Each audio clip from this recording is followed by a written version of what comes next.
More details have been released as to why Molly Qerim abruptly quit ESPN. And when I say abruptly quit, I mean she left work, I think it was on Monday, and she never came back. Sports media world, Molly Qerim, I believe that's how you say her last name, she is actually going to be stepping down from First Take today, or she at the end of the year, she was going to be stepping down as the host of First Take. What's up, everybody? I'm Molly Qerim, and do you know the real me?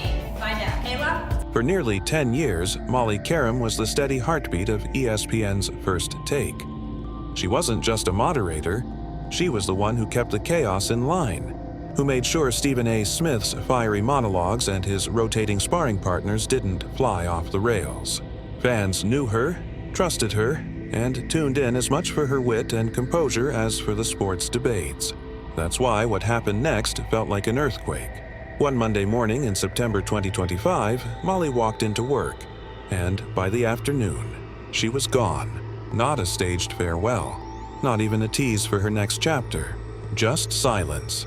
No highlight reel celebrating her decade of service, no champagne toast with colleagues, no balloons, no smiles. The face of First Take disappeared without warning. ESPN executives scrambled, putting on brave faces in interviews, repeating the phrase "business as usual" like it was a magic spell. But nobody believed them. Social media lit up instantly. Fans were left in shock, hammering timelines with hashtags like "Scroogey Where's Molly" and "Use First Take Drama."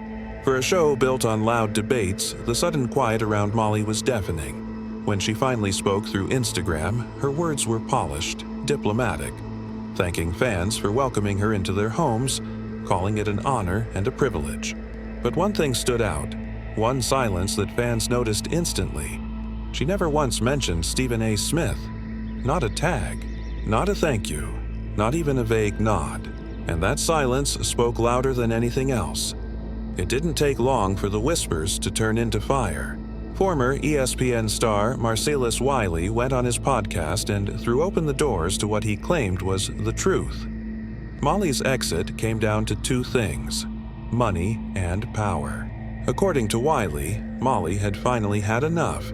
She had spent 10 years anchoring ESPN's crown jewel, First Take, keeping it at the top of the ratings, and yet, when she demanded to be paid what she was worth, or at least allowed to launch her own creative projects, the network shut her down. Flat. No hesitation. No negotiation, just no. And in Wiley's telling, it wasn't just about money, it was about loyalty.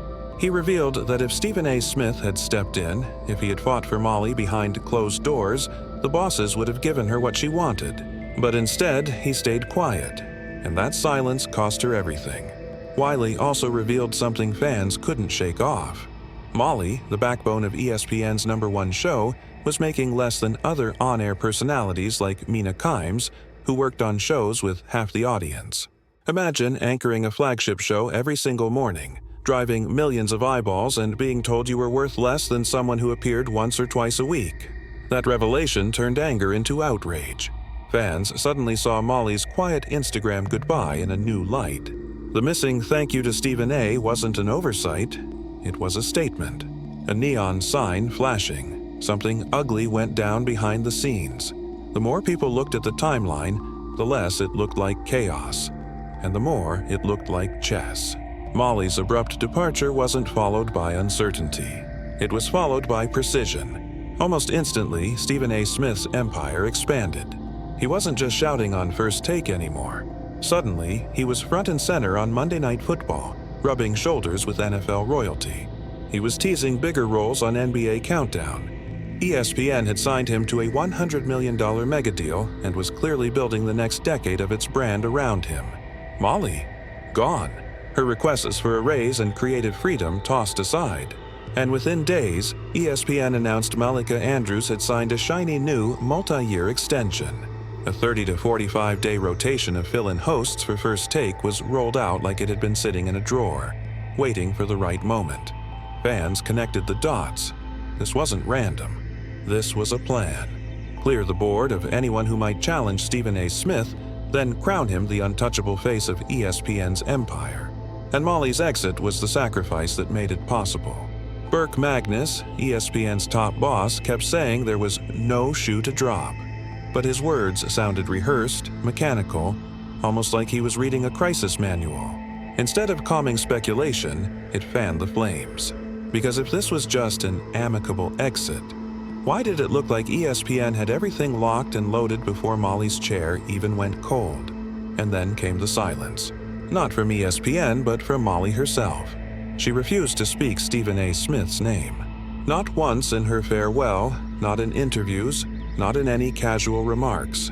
For someone who spent 10 years sitting across from him, trading banter, holding the show together, that silence was seismic. Fans immediately read into it.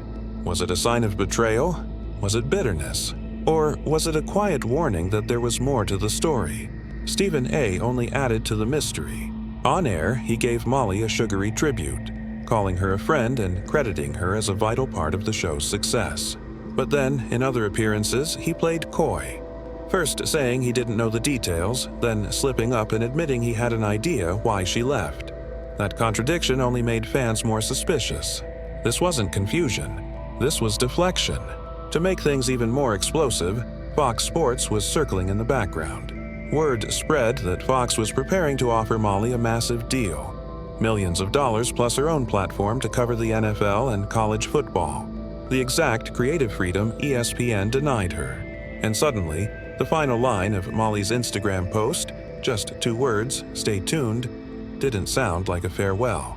It sounded like a threat. Fans began speculating that she wasn't just leaving quietly. She was waiting. Waiting for the perfect moment to tell her story, one that could blow the lid off ESPN's polished image at its core. This wasn't just a story about one host leaving a show. It was a story about ESPN's shifting DNA. For years, the network built itself on loyalty, on the personalities who connected with fans every day. But now, loyalty had been replaced by something else. Contracts, league deals, billion-dollar relationships. Molly wanted recognition, fairness, and a chance to build something of her own. ESPN wanted compliance, someone who would smile, follow orders, and never question the league's interests. So they chose. Molly became the casualty. Stephen A. became the untouchable golden child. And ESPN doubled down on its future, tying itself closer to the NFL than ever before. The irony was brutal. The very thing Molly wanted, her own creative control, her own freedom, was now being handed to her by Fox Sports, ESPN's biggest rival. And if she took it, she wouldn't just be starting a new chapter. She'd be going head-to-head with the very empire that shut her down. Fans now see 2 paths diverging. On one side, ESPN polishing Stephen A. Smith as the face of billion-dollar league deals.